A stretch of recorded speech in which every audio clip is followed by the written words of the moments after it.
Mapagpalang araw mga ka-electronics, at ngayon titingnan natin ang tatlong uri o tatlong klase ng diode. Ang PNN diode o normal diode, ang Schottky diode at ang Zener diode. Ito ay ang normal na PNN diode. Ito ay kadalasang ginagamit sa mga heavy transformer o conventional power supply. At ito naman ang Schottky diode na ginagamit sa mga high frequency transformer na ferrite core. Ito ay isang uri ng high frequency diode mga ka-electronics. At ginagamit sa mga SMPS o switch mode power supply. At ang isang Zener diode, isa siyang voltage regulator at ginagamit siya para ma-regulate ang voltahe. Nag-ooperate siya ng pa-reverse breakdown voltage. Unahin natin ang normal na PNN diode. Ito ay ginagamit sa mga low frequency 50 to 60 Hz. Kaya madalas mo siyang makikita sa mga conventional power supply o yung mabibigat na power supply. Kapag ito'y naikabit mo sa mga SMPS ay mag-iinit mga ka-electronics. Dahil ang kaya lang niya ay ang mga low frequency. At ngayon ang titingnan natin ay ang kanyang voltage drop na nabubuo sa kanyang junction. Ang voltage drop ng mga normal diode ay 400 to 500 millivolts. Ayan mga ka-electronics. May nariread siyang 451 millivolts. Yan ang normal voltage drop ng mga PNN diode mga ka-electronics. Ano nga ba ang voltage drop? Ang voltage drop ay voltahe na nabubuo pag in-applyan mo siya ng forward voltage. Nabubuo siya sa magkabilang junction mga ka-electronics. Kaya ang tetestingin natin ay kung totoo ba na tama ang nare-read ng multimeter. A-applyan natin siya ng forward current at itetest natin ang voltage kung magdadrop ba ang kanyang voltage na naaayon sa basa ng multimeter.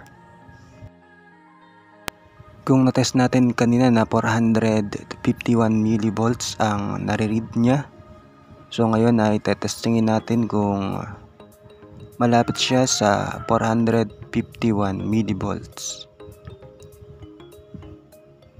May iba lang to ng kaunti dahil alam na natin na ang power supply ay may resistance sa kanyang wire. So basta malapit lang siya sa voltage drop ay okay na okay mga ka-electronics. Ayan, 575 na dati ay 451 millivolts.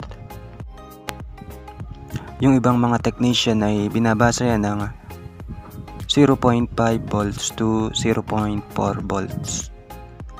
Kasi ang binabasa natin ay millivolts, kaya hundreds yan mga ka-electronics. Dahil ang 0.5 o 0.4 ay volts na mga ka-electronics. Para makabuo ka ng 1 volts ay kailangan mo ng 1000 millivolts.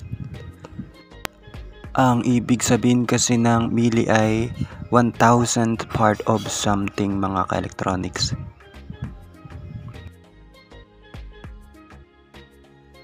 Ang part number ng normal na PNN diode ay may nakasulat na I in 00 mga ka-electronics, then part number. May mas malaki pa rito. Pag mas malaki ang diode ay mas mataas ang kanyang ampere na kaya niyang i-handle. So itong isa ay ang Schottky diode.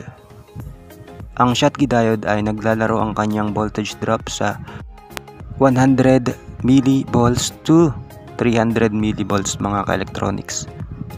So ang nababasa ng multimeter ay 241 millivolts. Low voltage drop ang mga Schottky diode mga ka-electronics dahil nga siya ay high frequency at kaya niyang i-handle ang mga high frequency na SMPS, kaya ito ay madalas nating makikita sa mga switch mode power supply. At in-apply natin siya ng voltage mga ka-electronic galing sa power supply. Ayan, ang nare-read niya ay 313 millivolts. Pasok na pasok pa din yan sa millivolts ng mga Schottky diode mga ka-electronics. So bago nga pala tayo nagsaksak dito mga ka-electronics ay gumamit tayo ng 1K resistor sa power supply para hindi uminit yung diode kasi papasukan siya ng malakas na watts pag mataas ang voltage, pero mahina naman ang voltage ng ating supply, 2.6 lang mga ka-electronics. Sa 2.6 okay na kahit walang resistor, kaya ko lang siya nilagyan ay magte-test tayo ng Zener diode. At ayan mga ka-electronics, lagi nyo lang tandaan na ang normal diode ay naglalaro sa mga 300 to 500 millivolts at ang Schottky diode ay naglalaro sa 100 millivolts to 300 millivolts.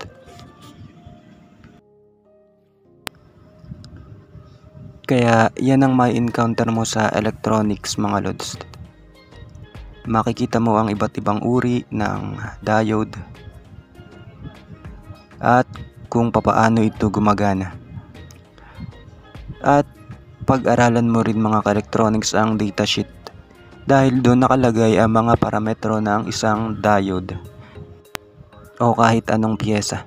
At ngayon naman mga lods ay papag-aralan natin ang Zener diode. Ang kakayahan ng Zener diode ay mag-regulate ng voltage sa kanyang reverse breakdown region.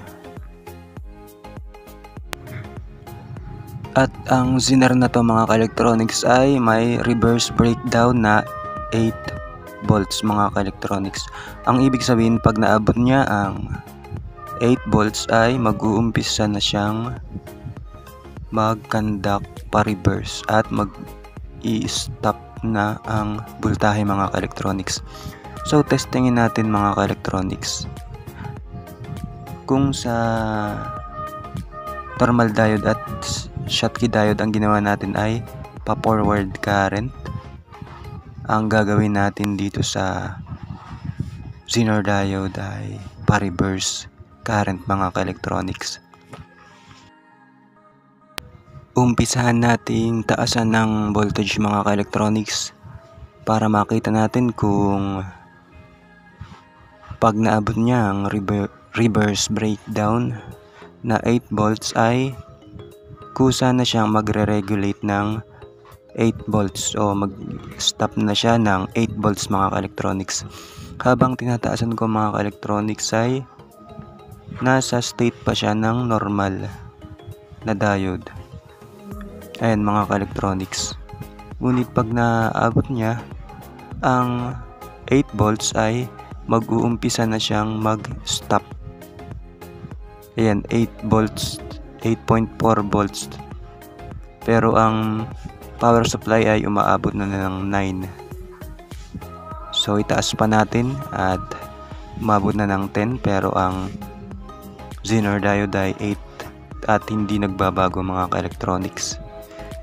Iyan ang kakayahan ng Zener diode, ang mag-regulate mga ka-electronics. Ang pangalang Zener diode ay nagsimula kay Clarence Melvin Zener.